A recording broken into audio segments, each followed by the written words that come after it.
Just how crazy can a man be? Only the Chekhov can the next. All forms roll on puff, and that's all crackers and no cheese. As mad as hot hair.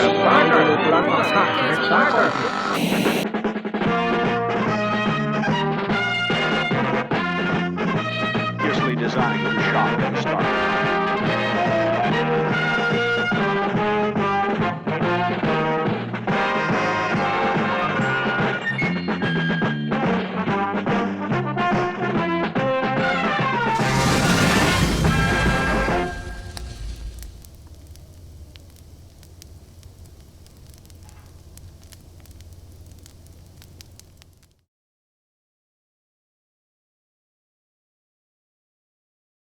Hi there, I go by the name of John. I enjoy laughing maniacally. I'm an advocate of avocados. I like cameras and films. My hero is Travis Bickle, and I'm a former service user of the Early Intervention in Psychosis service. Hello, I'm Dominic. I live in Eastbourne. I like football and computers, and I'm a former service user of the Early Intervention in Psychosis service. Hi, my name's Jo. I'm a former service user of the Early Intervention service in Psychosis, and I enjoy taking long walks with the dog and watching films, especially really, really bad horror films.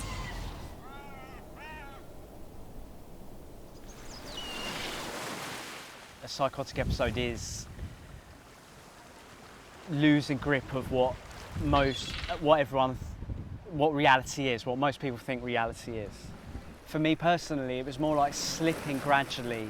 My thoughts and my feelings changed significantly, but it was like a natural, and it's a complete change of outlook. And all of life, all your world, your people around you, your job, your relationship, everything suddenly becomes different. Your perception has changed. The first symptoms were just like my name being called. It sounded like it was coming from down a corridor, or maybe someone whispering it behind me, or I could hear voices but I couldn't really hear what they were saying. It sounded a lot like children giggling and things like that. And at first I was thinking, is this place haunted, or am I just being strange? I used to work in a very old building, so I thought, maybe this just not the knocks and the bangs and things, but it happened at home as well. But that quickly progressed from there into quite severe psychosis very quickly. I was really unfulfilled, not just in my course, but just generally in life. All the walls around your brain, it just crumbled away, and all these ideas I had for films kind of just spewed out. I felt like I'd become some sort of special, almost messiah-like person with all this energy that had been manifesting for a long time. Anyone, normal person or any kind of whoever would believe, yes, that is a stone. We all know that to be a stone. Well, I believed that I was Jesus, or that I was some special being here to save the planet, as much as you believe this is a stone. And I started to have quite severe beliefs about the end of the world was coming, and that I was communicating with the devil. And then sort of within a few weeks it had got to a stage where I was sort of hallucinating murderers and things in my house and giving me commands.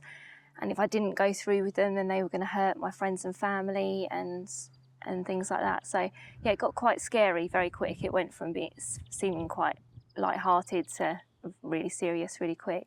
And of course I was afraid to ask for help as well, because I'd been told not to by my hallucinations. They told me not to ask for help, so how could I? I was speaking a million miles an hour to my friends about thousands of different topics in the same sentence. Paint all over me and like coffee stains, and writing all up my arm, running around on like rooftops with my camera, laughing at all the mundane stuff going on beneath me. I was staying up, I couldn't sleep, and I began to get quite lonely in those like early hours in the morning, just by myself, like no one to kind of unleash the rabid conversation onto. I started talking to my dictaphone like it was a friend, so it was like the only one who'd listen to me and not kind of judge me, or just kind of, it would just preserve this weird thing that was going on with me. Writing loads of stuff, just random half nonsense and half kind of almost my own kind of theology. And I was speaking in a lot of metaphors, and people thought I was almost like, I don't know, rhyming or kind of speaking in riddles. And I remember a couple of my friends actually saying to me, you know, you're talking in riddles. What are you trying to say? You know, because I was always giving this impression of, you know what I mean, really. But they didn't. Like, not how I felt anyway. I started communicating quite a lot with one of my hallucinations, and he had sort of told me that if I, he was a murderer who passed away a few years ago, and I believe he'd come back to talk to me, and we made a deal that if he could be with me when I killed my friends and family, then he would help me do that, because that way they would escape a worse fate. Because if they hung around till the end of the world, things were going to get really, really bad. So in my mind, it was like a mercy killing. I was saving them from a fate worse than death. And, you know, it was really stressing me out, because I was trying to make plans. Obviously, I didn't want them to suffer. I wanted it to be over quick and as painless as possible. But it's very hard to do that to someone you love. My friend rang my mum and said, there's something not right with John. He's talking about all this stuff that doesn't make any sense, and we don't know what to do. And he's saying he's seeing all these people who look like they're from the Planet of the Apes, and he's talking to people who aren't even there. So my mum came. She found me locked out of my house and locked in my garden, and just like in a pile of broken glass and all sorts of stuff, quite distressed. And I just had my head on my guitar and had a little towel, and I was just kind of desperately saying, I just need to sleep, I just need to sleep. Just let me sleep, I'll be fine.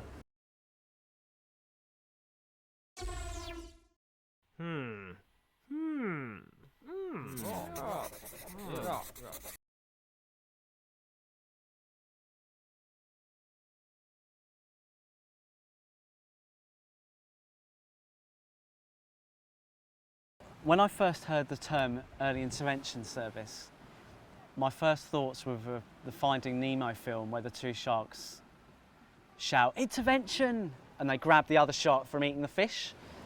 And I saw that as quite a bad thing. Like, oh, so they're grabbing me on the shoulder, intervention! So, yeah, I didn't see it initially as, oh, this isn't that great. They're intervening in my life because I can't do it myself. So initially there was a reluctance, and it was all part of the, oh, I've got to accept that I'm mentally ill. Whereas it felt more like, you're all ill, I'm okay. The first time I met with EIS, I was so withdrawn, because I was so convinced in my beliefs. I thought, this really isn't going to work, you know. I sort of appreciated everyone trying, but I just thought, you don't know what's going to happen, so how can you try and fix me when I'm not the one that's broken? So I was quite reserved. They wanted to see me and they're really eager to meet me and stuff, and I was still there, can't be bothered, there's nothing they can do to help, and I don't really want to speak to them. A lot of people think it's kind of like a sign of weakness, whereas it does take quite a lot of strength to ask for help. My mum was really desperate for me to get some sort of help, and she bribed me into it. She said, if you let them come and speak to you, then I'll give you a tenner. So I was like, all right, I'll take the tenner. And I just sit here and say yes or no when appropriate to make me seem as sane as possible. Well, they wouldn't leave me alone. But, well, having said that, you know, there were long periods in the beginning where I wasn't that interested. My care coordinator looked like a bit of a hippie. And I thought, who is this guy turning up on my doorstep wanting tea? So that's the truth. But he kept coming. Hi, my name's Rick Fraser. I'm a psychiatrist. That means I'm a medical doctor who specialises in helping people with mental health problems. I've been working in the early intervention service in Sussex for about 3 years, and before that I was in Australia working in an early intervention service in Melbourne. I really enjoy playing the guitar and also riding motorbikes. My name's Katie. I'm freezing cold. My hair's blowing everywhere. I live in Brighton. I have a pet terrapin. My latest project is owning an allotment, and I'm an early intervention in psychosis practitioner. People will find our teams to be very easy to talk to. I mean, that's the key skill, I think, of an early intervention practitioner, is around engagement and helping people to not feel frightened or worried or ashamed about having mental health problems, because they can happen to any one of us.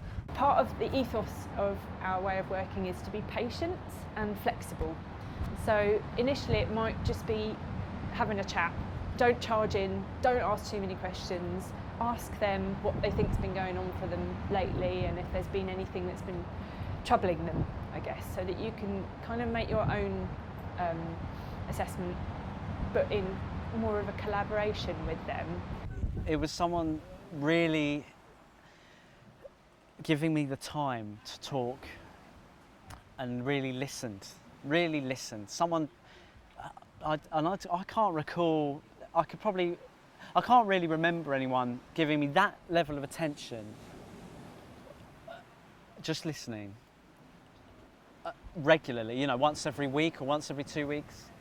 And it became quite therapeutic without even realising. It was just, this is actually good. And eventually I started to look forward to that time. Rather than having someone walking along holding my hand the whole time, it was like they were there if I needed them, but they were telling me I could do it myself, and that really helped, because I think that's what got me on the road to recovery a lot quicker, because I was told I could do it. Like at every single step, they had complete faith.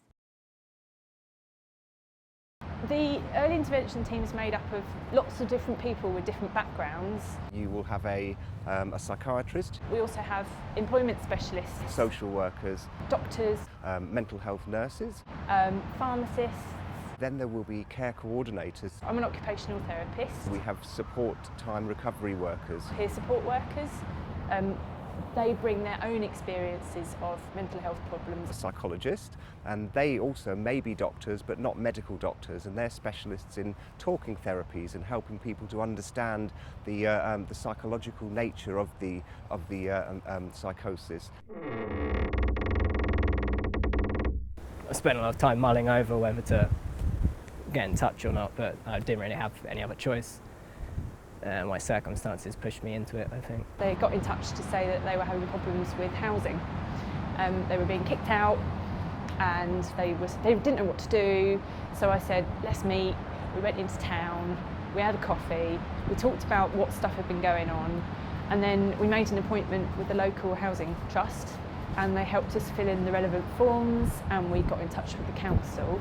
And it kind of built from there, actually, because we were going very much based on what they wanted to do. We talked about what I needed help with practically. So that was money, so I'd quit my job, and somewhere to live, so I'd been kicked out, and just kind of went from there. It was just having someone to talk to was just nice in itself, in a non-judgmental way especially, and detached from your immediate support. That was quite valuable. Never really had that before. And also, a lot of that time was spent just talking to them. So giving them time to say, crumbs, you know, all this stuff's just happened to me. How do I make sense of it? What else can you help me with?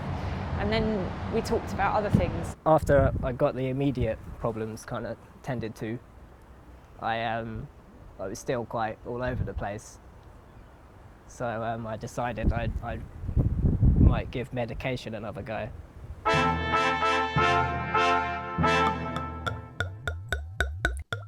The medication was a good thing initially, because I wasn't doing myself any good being that high and that sort of out there and unable to continue my life. I got to speak to a psychiatrist who was actually a nice guy.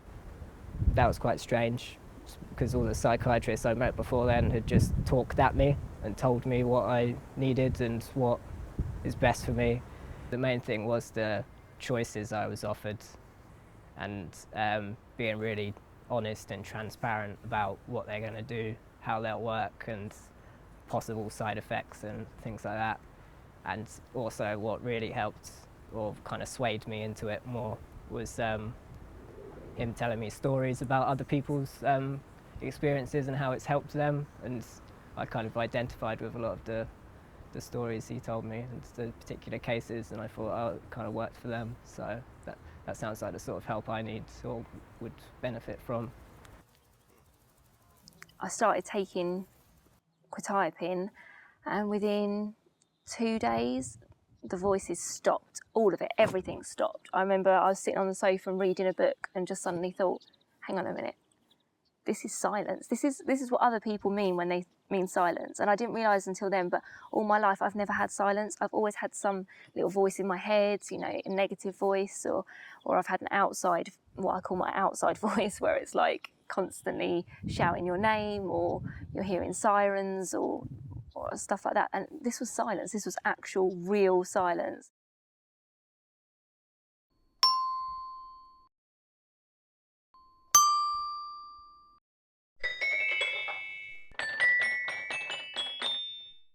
We offer family work to talk about what they're finding difficult. We would help them draw on their strengths as a family and try and solve that problem. And also help people give their own version of the tale, because a story for somebody's mum about how their son was unwell might be so different from how their son experienced it. I'm Kay. I live in the country. I've got 2 dogs, lots of sheep, and I've also got a daughter who suffered from psychosis. It was interesting when they first got in contact because there was an immediate excitement that something was happening that would assist the situation. And then there was a slight apprehension. My husband had certainly been somewhat dubious to begin with as to how this was going to be helpful. He's very much if you have a problem, I'll be there to fix it. My dad chose to come with me to like family work and talk about the reasons why it came. When we had the family sessions, they were able to address a number of issues that they might otherwise not have brought up. My family had to work hard with me to sort of start talking, having really involved conversations, talking about all the airings, deep stuff. And in the end it helped my dad as well, and it helped other people in my family because they would be looking at what their stuff and their difficulties. And being able to stand back sometimes and know that there is someone else to take up the pain, the hurt, the struggles, gives you the strength to then be mum or be dad.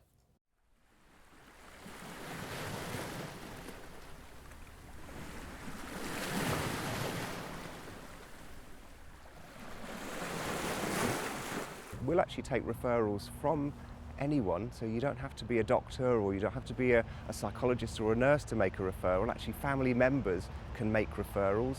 Young people can refer themselves if they're worried. I actually really like working with young people. You can be really, really creative about how you work with someone, because everyone's different, and you're working with people who have a lot of milestones coming up in their life, whether it's starting uni for the first time, whether it's having their first serious relationship, or starting a job for the first time. Often quite kind of big deals, and you get to support that person to get back to what they want to be getting back to.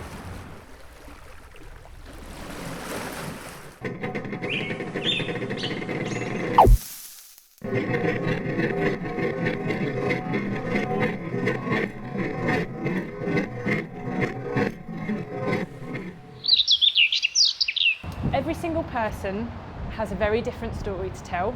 and every single person recovers in a very different way. Recovery is whatever people want to call recovery because it's their psychosis that they are recovering from. So I think it's about managing symptoms as they come up and still being able to live your life the way you want to live it.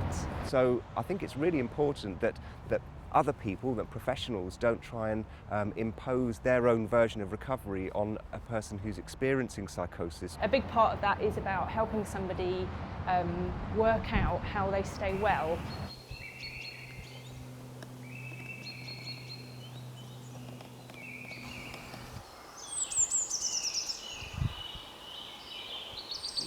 Oh, I've had a big change around in the last few years. I moved into my own flat for a while, which was really nice. I got a pet, I got a dog, which is something I didn't think I'd be able to take on responsibility for. I didn't think I would be responsible enough. I've got not one but 2 new jobs working in mental health, which is something I love, and engaged as well, which is something that I never thought I would do because I didn't see myself having a future. So yeah, now I'm saving to buy a house as well. So yeah, it's all moving pretty well. Mental health isn't just for people that have been caught. I think I just got caught. Whereas a lot of people out there live with depression, live with anxiety, worries that affect their life, but people hide it. So I got caught. I couldn't hide it very well, and I got collared in a way, but it's actually the best thing that's ever happened because I'm, generally speaking, a much happier person, and I now think I'm working towards happier and better. I still have to go through it sometime, you know, I'm still going through it, but it's better. It did take a long time, not just to get the chemicals right in the brain, but to kind of step back and reassess life and not see it as like a chance blown, but kind of a better kind of avenue to work from. A lot of people might look at it and think, oh, what would have happened if it didn't happen? And that would have been better than it happening, but I think it's more scary now thinking what would have happened if it didn't happen.